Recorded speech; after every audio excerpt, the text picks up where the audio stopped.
quero agradecer aos palestrantes por terem acreditado no que a gente está tentando fazer aí, que é uma aglutinação, um agrupamento. A mídia evangélica está muito forte, está nos massacrando todo dia e ninguém levanta a bandeira para falar: eu sou candomblessista, eu sou da religião. Aqui não tem, eu prefiro não dividir aqui entre povo de Queta, Angola, Jeje, seja o que for, é o povo do candomblé. Nós estamos aqui representando a nossa religião. Temos que botar a palavra à frente e fazer com que as pessoas nos respeitem realmente como religião. Não nos aceitem, nos respeitem, além de tudo. Nós precisamos de respeito. Para começar o evento, isso foi uma ideia, quase há um ano atrás, né? Estávamos conversando eu, o Wilson e o Dica, da casa do Dica, o Celso, desculpa. A gente, a princípio, ia ser uma reunião de cambona no Talabeiro, um encontro fraterno para beber uma cerveja, comer um churrasco, falar, bater papo, um samba, ia ser isso.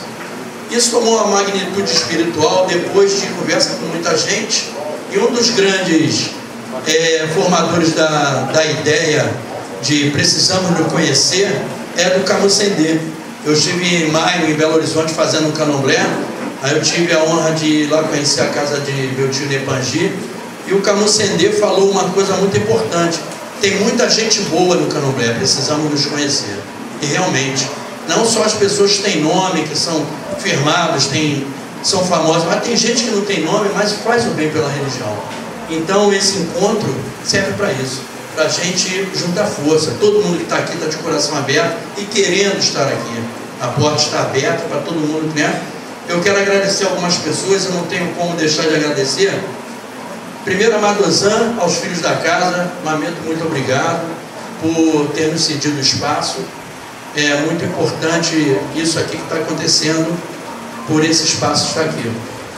Eu quero agradecer uma pessoa muito especial, se vocês me permitem, que é o Walt, um cara que comprou a briga comigo e se juntou mesmo: vamos fazer, vamos lá. E Walt, obrigado, estamos juntos e misturado.